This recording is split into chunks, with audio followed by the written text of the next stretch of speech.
ಅನ್ನ ತಿಂದು ಕೂತ್ಕೊಂಡು ಲಾಂಗ್ ಡ್ರೈವ್ ಮಾಡಿಕೊಂಡು ಶೃಂಗೇರಿಗೆ ಹೋಗಿ ಶೃಂಗೇರಿಯಿಂದ ಮೈಸೂರು ಹೋಗಿ ಮೈಸೂರಿಂದ ಬೆಂಗಳೂರು ಬಂದಿರೋದು ತುಂಬ ಖುಷಿ ಇದೆ. ಆ ಇಡೀ ಜರ್ನಿನಲ್ಲಿ ಇವನು ಫುಲ್ ಕಾಲೇಜ್ ಇದ್ದ ಆ್ಯಂಡ್ ಎಲ್ಲರಿಗೂ ಕೋಆರ್ಡಿನೇಟ್ ಮಾಡ್ತಿದ್ದಾರೆ. ವಿಷಯ ಇವಾಗ ನಂಗೆ ಗೊತ್ತಾಗ್ತಿಲ್ಲ, ಲೈಕ್ ಸೀಕ್ರೆಟಾಗಿ ಮಾಡ್ತಾ ಇದ್ದಾರೆ ಒಂದು ಮಿಷನ್ ಕೈಗೂ. ನಾನು ಸಡನ್ನಾಗಿ ಲೈವ್ ಹೋಗೋ ಈಗ ಬರ್ತಿದ್ದೀನಿ 2:30ಗೆ ಅಂತ. ಇದೆಲ್ಲ ನಂಗೆ ದೊಡ್ಡ surprise and I am really excited ಇದರಲ್ಲಿ ಏನಾಗುತ್ತೆ. ನಾವು ಒಂದು ವಿಷಯ ಕೇಳ್ಪಟ್ಟಿದ್ದ ಸ್ಕೂಲಲ್ಲಿ ಇದು ನಿಮ್ಮ big boss Jain bro voice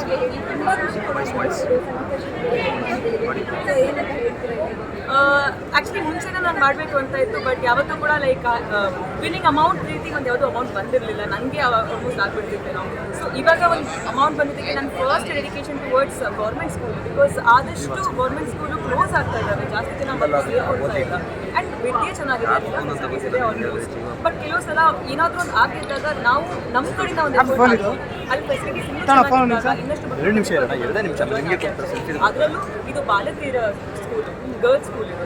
so ಅಲ್ಲಿ ಸುಮಾರಷ್ಟು ಜನ ಹೆಣ್ಮಕ್ಳು ನೋಡಿ ನಂಗೆ ತುಂಬ ಖುಷಿ ಆಯಿತು ಕೂಡ. ಅಲ್ಲಿ ಹೋದಾಗ ಅಲ್ಲಿ ಮಾತಾಡಿದಾಗ ಅವ್ರ ಜೊತೆ ಎಲ್ಲ ಸಿಕ್ಕಾಪಟ್ಟೆ ಪ್ರೋತ್ಸಾಹ ಕಾಣಿಸ್ತಾ ಇತ್ತು. ಒಂದು 23 ಜನ ಮಕ್ಕಳಿದ್ರು ಅಲ್ಲಿ ಅವರಲ್ಲಿ ಇರುವಂಥ ಒಂದು ಸ್ಪಿರಿಟ್ನ ನೋಡಿ ನನಗೆ ಇನ್ನಷ್ಟು ಸ್ಕೂಲಿಗೆ ಇದು ಮಾಡಬೇಕು ಅಂತ ಅನಿಸ್ತು. ಇದೇ ರೀತಿ ಸುಮಾರಷ್ಟು ಜನ ಅವ್ರವ್ರ ಕಡೆಯಿಂದ ಅವ್ರು ಕಾಂಟ್ರಿಬ್ಯೂಟ್ ಮಾಡ್ತಾ ಹೋದರೆ ನಮ್ಮ ಗೌರ್ಮೆಂಟ್ ಸ್ಕೂಲು ಉಳಿತವೆ ಆ್ಯಂಡ್ ತುಂಬ ಒಳ್ಳೇದಾಗುತ್ತೆ ನಮ್ಮದಾಗಿ.